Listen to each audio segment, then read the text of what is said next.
Pose de la première pierre d'un complexe avicole composé d'unités de production d'aliments pour volailles, d'un abattoir moderne et d'un centre d'approvisionnement en tiers salé. Réflexion sur les actions de consolidation de la paix à Dabou et promotion de la culture des 3 régions qui composent le district autonome des Lagunes. Voici le bilan tel que présenté par son premier responsable, le ministre-gouverneur Vincent Essolo-Ouest, à l'occasion de l'installation du bureau du conseil du dit district.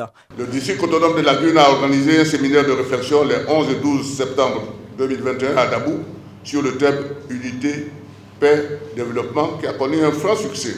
Le 7 août 2022, nous avons été invités à la cérémonie officielle de la fête nationale à Yamoussoukro où nous avons fièrement participé au grand défilé avec 2 chars présentant quelques aspects de notre riche patrimoine culturel et gastronomique. Nous avons également pris part à de nombreux ateliers, séminaires et colloques. Plusieurs autres projets sont en cours de réalisation, notamment l'étude sur la faisabilité d'un circuit d'écotourisme dans le district autonome des Lagunes, l'installation de 300 jeunes pisciculteurs et la promotion de la culture du mûrier. Il nous faut valoriser ces énormes potentialités agricoles, industrielles, touristiques, culturelles et sociales afin d'aider les plus faibles à vivre convenablement, aider aussi ceux qui ne peuvent travailler à rester dignes. Une journée d'hommage au chef de l'État Alassane Ouattara est annoncée à Dabou en décembre prochain en reconnaissance de ses actions de développement dans le district autonome des Lagunes.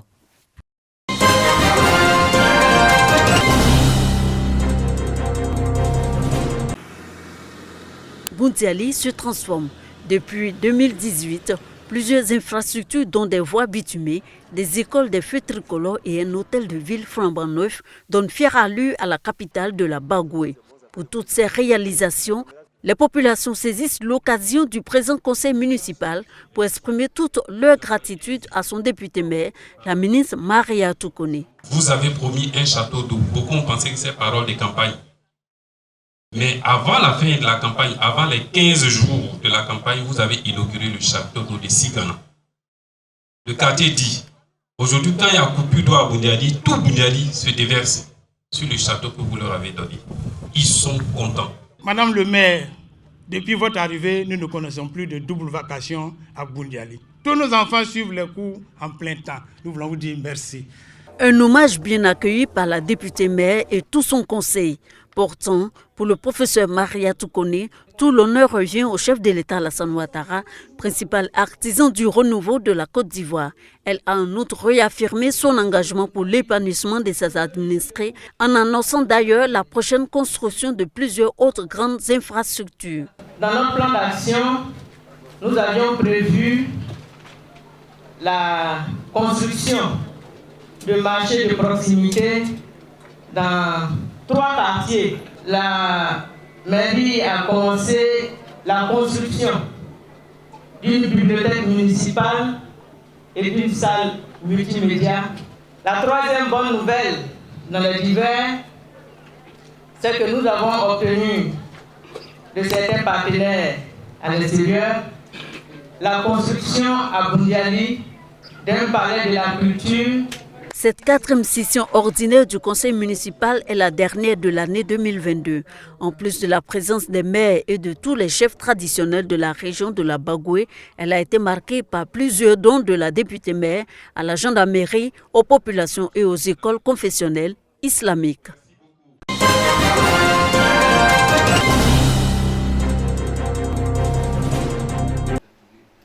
Atelier de renforcement des compétences de 36 agents des directions générales des impôts, des douanes et des marchés publics sur l'analyse et la valorisation des données.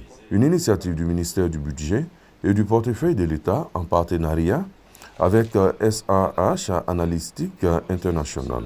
Cette activité s'inscrit dans le cadre de la lutte contre le blanchiment des capitaux et le financement du terrorisme, de la cybersécurité et de la data science.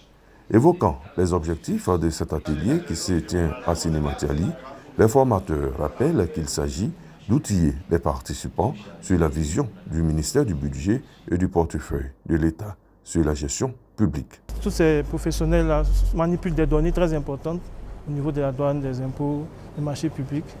Et c'est la Côte d'Ivoire qui sera gagnante au parfum de ces technologies-là, qui rendent vraiment la Côte d'Ivoire beaucoup plus concurrentielle au niveau de l'administration.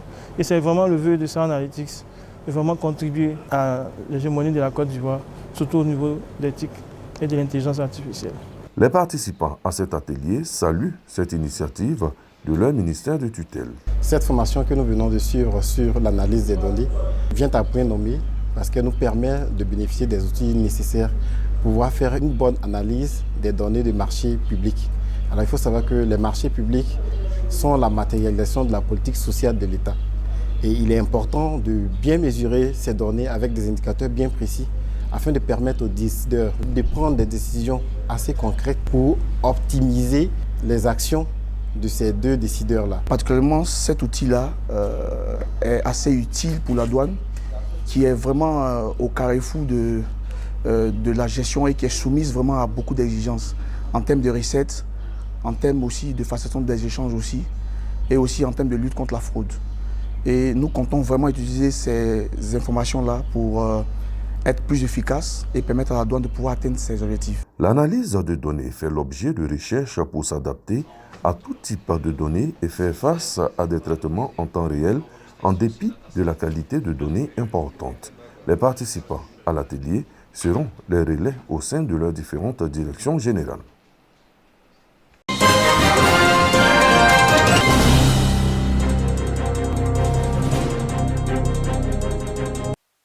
La Côte d'Ivoire, avec une prévalence de 2,39%, fait partie des pays les plus touchés par le VIH-Sida en Afrique de l'Ouest.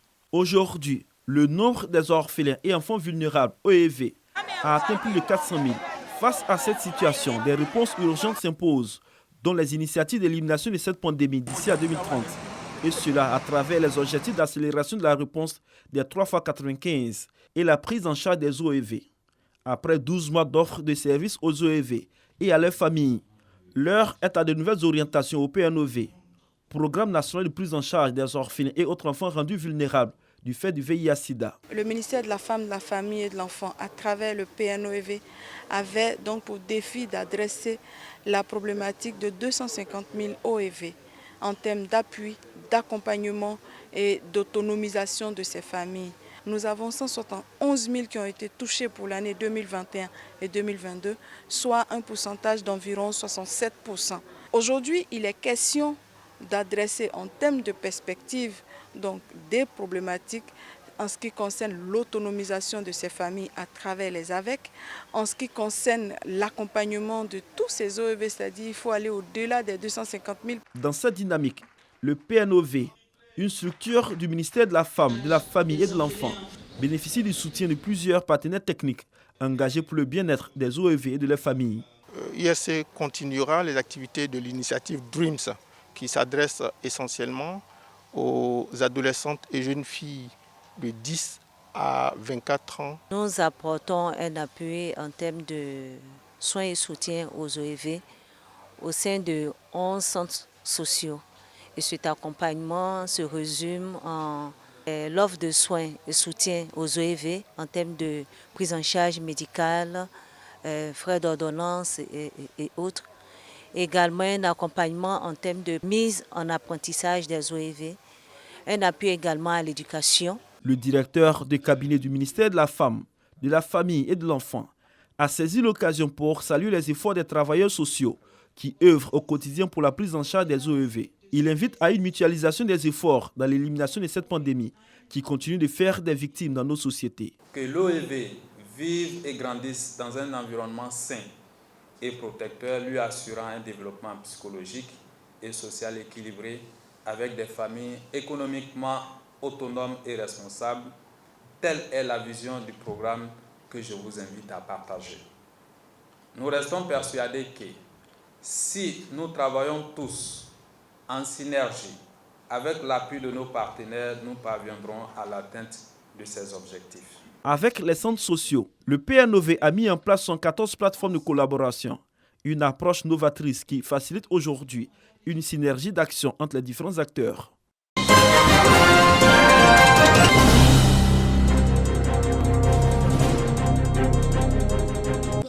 À la suite d'une requête de ces populations, le canton Gourane avait obtenu du gouvernorat du district du Haut-Roba la promesse d'un renforcement de son plateau technique avec des ambulances pour l'évacuation des malades vers les établissements sanitaires de référence, notamment à Kani et à Séguéla. Promesse tenue. Aujourd'hui, 2 localités appartenant à ce canton ont chacune leur ambulance. Ce sont les villages de Tala et de Massala Gourane, à une 50aine de kilomètres de Séguéla. Nous venons d'avoir 2 ambulances. C'est des choses que le gouvernement attendait très vivement. Ça, c'est déjà un début. Mais aujourd'hui, on a aussi d'autres soucis, d'autres projets. Au niveau du développement, c'est l'état de nos pistes d'accès dans les villages et aussi entre les différentes circonscriptions de la sous-préfecture et du département de Séguéla. Si la remise officielle des 2 ambulances a été un moment de fête, l'occasion a été également un beau prétexte pour le vice-gouverneur du district du Haut-Roba, dirigé par le ministre-gouverneur Dosso Moussa, de se découvrir et mieux se faire connaître des populations. Beaucoup disent de lui qu'il est un homme bien. Les autorités administratives locales, cadres et élus de la région du Ouorodougou, le présentent comme plein d'humanisme. Il a exhorté les populations de Gourane à œuvrer pour la cohésion sociale et la paix au nom du développement et du progrès de leur canton. Dans notre vision, le développement doit d'abord commencer par une cohésion, par une entente de ceux-là même pour qui ce développement est mené. Depuis de nombreuses années, Bamissa Diomondé est acteur participant au développement du Ouorodougou. Plusieurs infrastructures, notamment des pompes hydrauliques, des centres de santé, des établissements scolaires, ainsi que des édifices religieux, en sont le témoignage.